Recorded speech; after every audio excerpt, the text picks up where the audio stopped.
welcome to Conversion Conversations. This is Cameron, and today I'm taking a look at actually two figures. So first off, in front of us we have Transformers Generations Cybertron Earthrise Deluxe Modulator Airwave, and here he is in his kind of airstrip base. It's like a walking, like a land carrier essentially, that mode, which out of his alt modes, I think it's the one that is my personal favorite.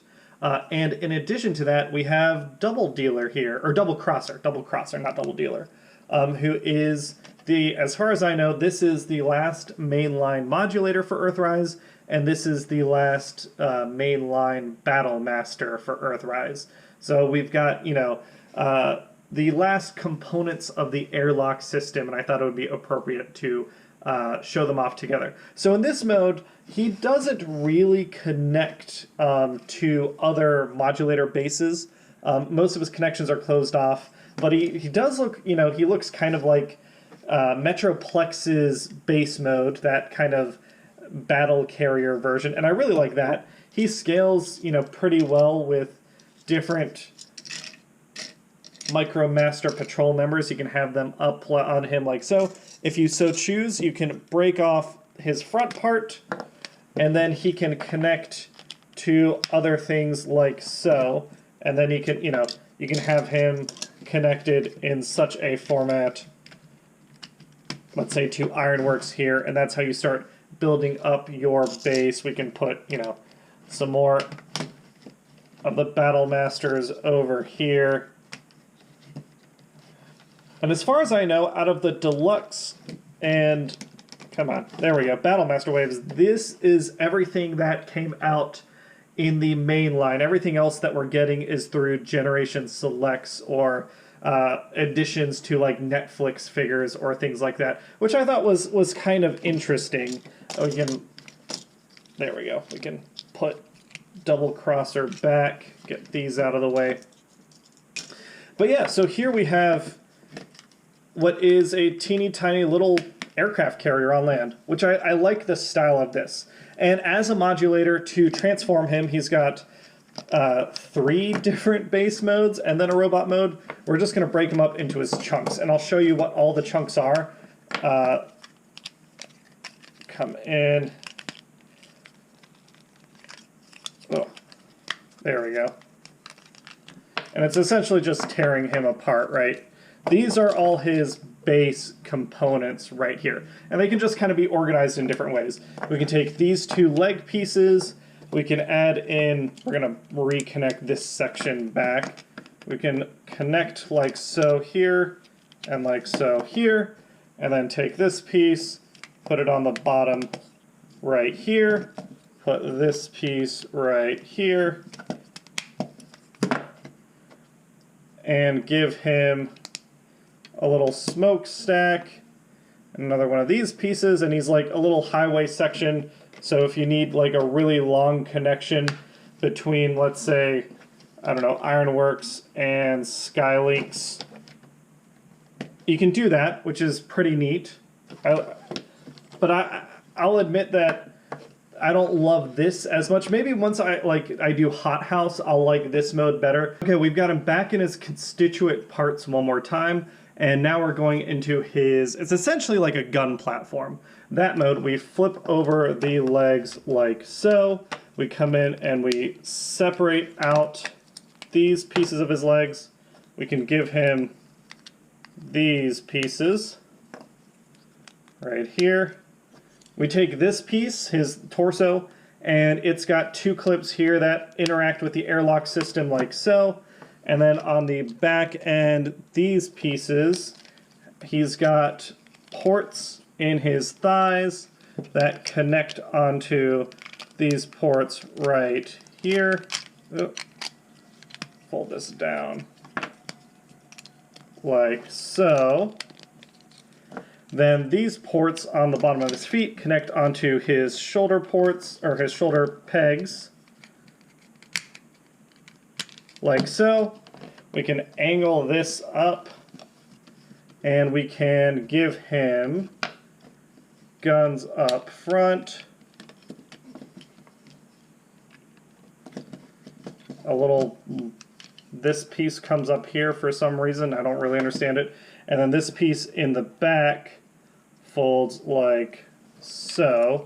We pull out this peg here, goes in a port, goes in a port right here. I'm going to fold this behind like that. And that's apparently another mode. And I mean, I'm not a big fan. I think it's front heavy, unless there's something I'm entirely doing wrong, which I don't think there is according to the instructions. This just doesn't do anything for me. It doesn't really look like much. It's got treads in random spots.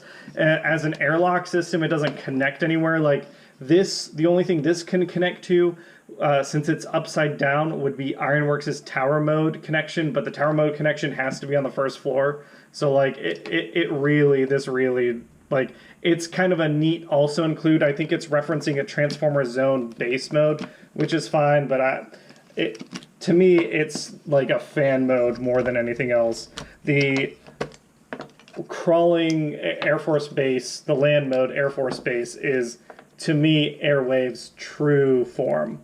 But now we're going to break him back into his constituent parts one more time, and we're going to build him up as a robot. So first things first, we take this leg piece, and we're reattaching our leg pieces from before. We fold it all into a box. There is a peg here and a port here. That connects real nice. We get a leg like so. Same thing on this side. This leg goes same spot.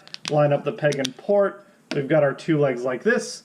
Then we've got our thighs. We just separate out the tab from the slot on each side. Flip it 180.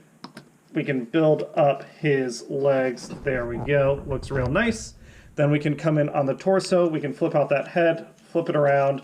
There's a port at the bottom that just connects up top. He's basically, right, these modulators are just Build-A-Figures that you buy by yourself, which, again, I think I've just slowly become less and less impressed by the modulators. Peg and port on the shoulder, peg and port on the shoulder, because of how unsatisfactory the airlock system has been. Then this piece comes in, gives him a big cannon on the right hand, and we get a smokestack right here. And that's it. That's Airwave. And I think he looks fine. Well, let me rephrase. I like his design, like his shape. I really like, you know, these long legs, the squat torso. I love that head. That head looks super nice. My issue with Airwave, I think, is just I think that his color scheme isn't crazy interesting. There's so much flat, like gray plastic. I almost wish, I like the blue, I like the metal grays, especially where it picks out like detail here. That looks awesome. But then you have all this greeble detail up top, and you know, these side pieces are all gray. I wish he was either fully gunmetal gray, or they made him maybe a lighter gray. It just seems like this really washes him out a lot. I like his mold, and I'm excited to get the Hot House color scheme because I think that's going to look great. But as is, I think he's just, you know, kind of fine. Would I recommend him for 20 bucks? Probably not. This guy, the modulators in general, now that I've played with them more and more, I think like these are $10, like get them on sale if you can. I am not super happy that I picked all of them up at retail. The ones I got on sale, I'm much more happy with. The last thing I guess I want to talk about is Doublecrosser, which is the last of the battlemasters, which again, we have like these airlock compatible battlemasters, all three of these looking here. I'm really bummed out that they only use silver paint on sound barrier.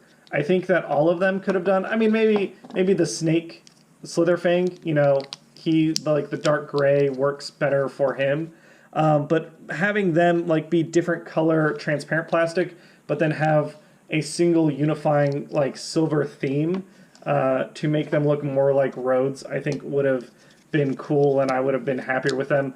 Again, their biggest sin is just that they work for this airlock system that doesn't work for Titan's Return, which is a bummer. Doublecrosser here, you know, he is nice that he is a four-way road, which is pretty cool. But we turn this way. I wish this back piece collapsed because, again, once we're in robot mode, like that is a lot of red plastic just hanging out the sides.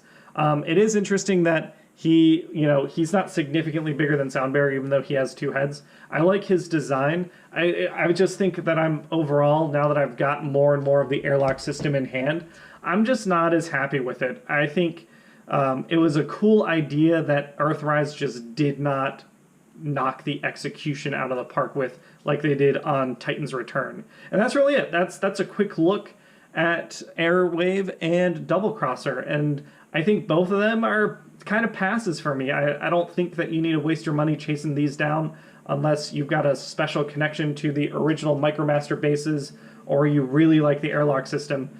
For me, who really like Titan's Return's connectivity system and building those bases, the fact that the airlock system wasn't more prevalent throughout other size classes, there wasn't more intricate base modes. My favorite of the airlock compatible figures is Skylynx. I think Skylynx was the best example. Probably Scorponok is a close second. But other than that, the whole thing's been kind of like, it's fine. But more so, I'm looking forward to Kingdom and seeing some Beast Wars figures. All right, everyone. That's it. Quick look at these guys, and I'll catch you all later. Have a great day.